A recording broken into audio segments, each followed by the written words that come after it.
But let's look at tuning. Since we've had cars, car owners have been trying to make them faster. Most manufacturers have been trying to make them more reliable. Cars come from the factory with a bunch of stuff designed to make it run a certain way. So how do you make it faster? Tuning!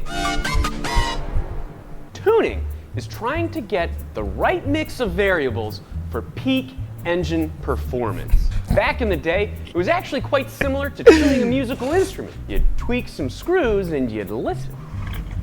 If it sounded right, you did a good job tuning. And if not, it mostly meant tuning a carburetor. The carburetors were the air and the fuel mix before they go into the engine. Too much gas and not enough air makes the engine run rich. Too much air and not enough gas makes the engine run lean. So it'll either rev too high or idle, or it'll sputter out if it's not tuned right. The choke? Wait a minute. We'll talk about carburetors in a different episode. We're talking about tuning. The degree to which these flaps can open and let in air is determined by a screw. And the chamber where the gas and air mix is also tweakable on a carb.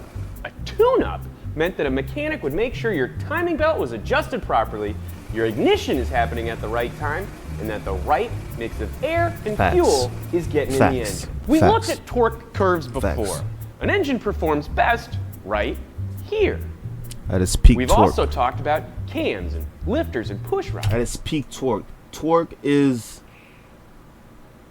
the amount of work done per minute, right? Because if it's the pistons, that's the RPM, the revolutions of the pistons per minute, and the torque, that gives you the torque, and the torque is like how fucking high the pistons is going, and so how fast the pistons are going in regards to the RPM.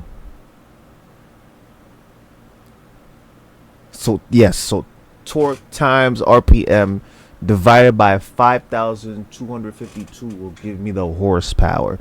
So that means a car works best at its peak torque, meaning how fast the pistons are spinning.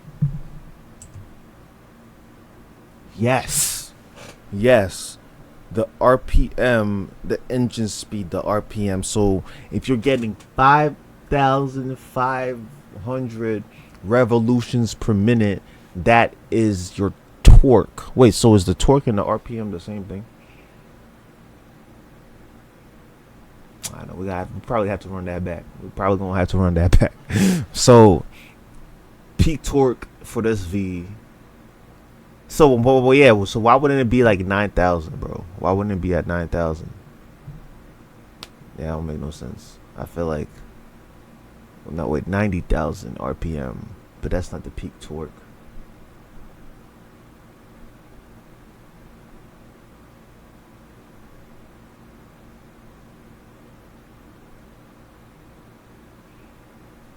I might have to watch some more videos on this shit. Here.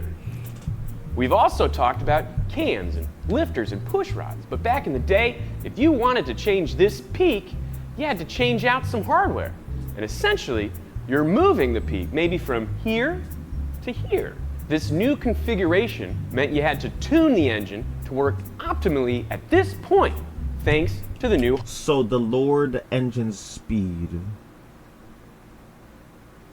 So are we working to lower the torque all the way to 1,500 RPM? So like we're not, I guess, revving the engine that much to make the engine torque speed go to okay.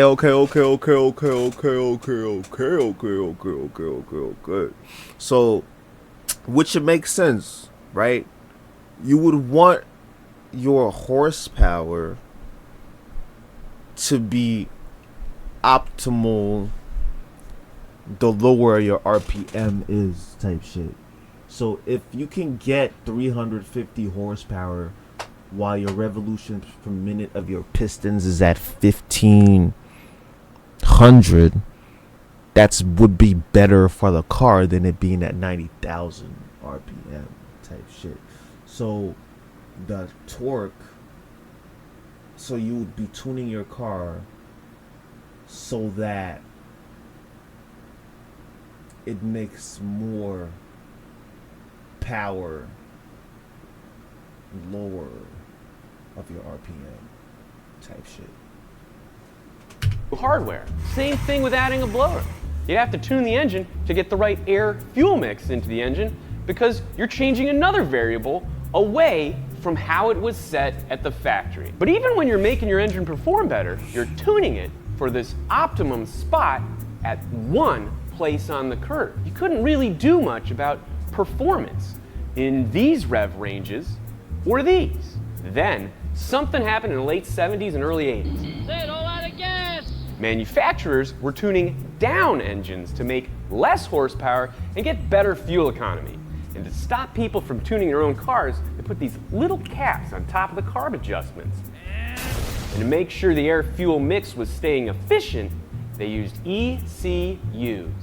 Early ECUs mostly measured oxygen going into the engine and coming out. They used this signal to control a solenoid that would determine how much the carb would open or close and how much fuel would be getting mixed with the air. They were effectively taking the tuning out of the hands of the owner. You know, I felt like if I paid more attention that last video, like, you know, I'd be like, that would be a great setup for this video, but like I was not paying attention that much. So like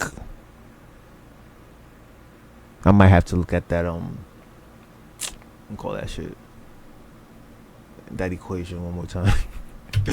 If you wanted a different air fuel mix, you had to either trick the computer or reprogram it.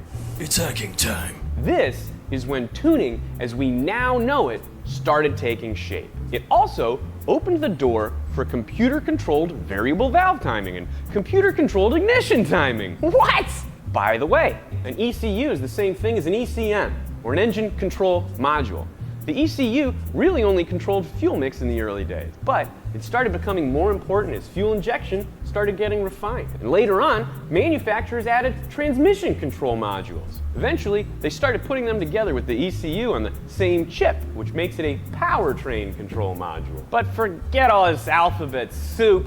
Most people now just refer to the whole thing as the ECU. Now we know that the ECU is a little computer that gathers information from sensors placed all around your car. Data gets sent in from wheel speed sensors, engine sensors, O2 sensors, airflow sensors, temperature. Oh, there's so many sensors. Relax.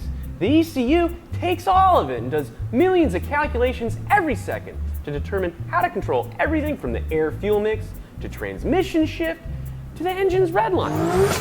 The ECU also identifies problems while it's sorting through all that info. As ECUs became more common and engine and emissions equipment became increasingly electronic and complicated, car manufacturers started to put in diagnostic ports to make it easier to figure out exactly why the engine light was on. But there was no industry standard, so they used whatever kind of port they felt like. To figure out why the light's on, you might have had to connect some pins to the port, or gently caress a tiny screw on the ECU. Then you'd wait for the warning light to blink out a code, and you'd look up the fault that code corresponded to. Or maybe you could buy an expensive proprietary scan tool and or computer to make things a little easier on yourself. But every manufacturer had their own idea of what these ports should look like. And eventually, the government mandated that all cars came with a standardized onboard diagnostic system so they could better monitor emissions, keep a car running clean. So from the 1996 model year and newer, every car is equipped with a universal OBD2 port. Why am I talking about OBDs? Because an OBD reader can tell you all about the little things going on inside the engine, and that can help you tune your car. We mentioned... I ain't gonna lie, bro. They need to freaking update the OBD2 port, because that shit still don't work, bro. At all the things that go into tuning a car. Valve timing, ignition timing, air filter. Tuning programs the computer to optimize engine performance by changing any or all of these variables. Let's look at that torque curve again. With old school Yes.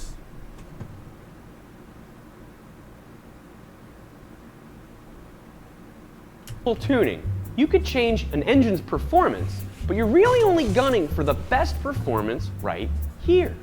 Big cams, open valves, lots of air, lots of gas. When you're jetting a carburetor, you're tuning it for this spot. When you're tuning the distributor, you're tuning it for this spot. And everything else was off. But now, because so many things are controlled electronically and valve timing can be varied, we can change things like ignition and valve timing without changing hardware and make it better at different RPMs. So we can't do too much to this part of the curve because that's where the engine performs best. What we can do is fudge some valve timing, intake, fuel injection, and ignition to make it look a little bit more like this in the low end. Fudge a bit more to make a little bit like this in the high end. With engine controls, we've widened our peak performance from about a 50 RPM range to a 400 RPM window. That's pretty good. The spark in the cylinder is kind of like a wave, and it's got more force as it gets going. We want to make sure we're giving the most force to the crank when we've got the best mechanical advantage. As the speed of the engine changes, the point where this optimization occurs changes as well. And that is why ignition timing can be so important. In the early days of electronic tuning, people had to figure out what meant what in the ECU coding. So they changed half the values in the ECU and see if it changed, say, fuel. If it didn't, they changed the other half of values and it would change fuel. Then they just keep changing half and half and half again and again until they found the value that affected fuel. Then they'd have to start all over again to maybe find ignition timing. Crazy! Nowadays, all that legwork's been done, and it's easier to know what to change in your ECU's coding to change what you want in the engine's performance. I mean, not for me. I don't know how the heck to do that. Engine's been value. Then they just, if it so is as well. And that is why ignition timing can be so important. In the early days of electronic tuning, people had to figure out what meant what in the ECU coding. So they changed half the values in the ECU and see if it changed, say, fuel. If it didn't, they changed the other half of values and it would change fuel. Then they just keep changing half and half and half again and again until they found the value that affected fuel. Then they'd have to start all over again to maybe find. So basically what I'm getting is they trying to like crunch the numbers down to the motherfucking T for this shit. So they're trying to get the exact amount of fuel into the pistons. So when the freaking spark happens, the right amount of explosion happens to the pistons. So they don't want the pistons igniting and letting out explosion too big or too weak. They're trying to find that sweet spot explosion, you feel me? That sweet spot explosion where the pistons goes down and then right back up. And as soon as that motherfucker go right back up and it's about to meet the motherfucking point where that shit is just straight up, motherfucking explosion happens again and pushes that shit right back down type shit. Ignition timing. Crazy! Nowadays, all that legwork's been done, and it's easier to know what to change in your ECU's coding Fucking to tough, change nigga. what you want in the engine's performance. Tough. I mean, not for me. I don't know how the heck to do that. Other ECU tweaks to eke out performance without adding physical mods would be raising. Hold on. So once you fucking shit. Oh my god. So once you found. So you're tuning your car to find a sweet spot at every interval of the RPM. So if the RPM is at like 2,000 versus, I don't know, 8,000, right? So if your RPM's at 2,000, then I guess you would need more fuel and more air for that would cause a bigger explosion to make the piston fucking turn. And then as your RPM increases to 8,000s, I imagine that you would need less and maybe even skip an explosion in between those piston turnings. So you might not need an explosion every time the piston goes back up. Matter of fact, maybe your pistons could do 3 revolutions without an explosion, and on that 4th revolution, boom, there's an explosion, which still matches your RPM at 8,000 versus 2,000.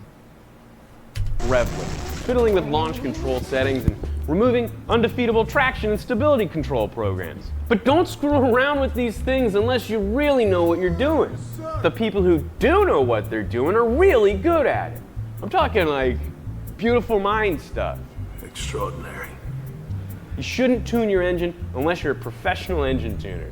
If you want to try around with a car you're not going to drive, do it as a hobby. There's guys who've been doing it since the early days of ECU, and they're still learning stuff. Whew, that's a lot to talk about. You want to take a break? Click on that subscribe button. So how do we know that all the variables we're changing affect what's happening under the hood? We go back to the OBD. Nigga, you change all that shit, you hop in your car, go down the highway and see if that motherfucker explodes. If the motherfucker explodes, then you fucked up. If it doesn't explode, then you're onto something. Fixed OBD2 reader. But the guys at Fixed are constantly pushing to see how intuitive they can make these interfaces. This transmits live data from your car's ECU to your phone or tablet. So, when the car's running, it can display and record a ton of data. After you apply a new tune with Fixed live data, you can closely monitor speedometer, pressure, speedometer, oxygen sensor 1 voltage, oxygen sensor 2 voltage, all of these things are trackable and recordable and mappable with Fixed. And that helps you make sure your new tune is safe for your vehicle. And if you think there's any improvements that could be made to the app, you can let the developers know. They're constantly looking for ways to make it better for people who use it. An OBD2 reader can also cue you into things that are hurting your performance outside of the tune.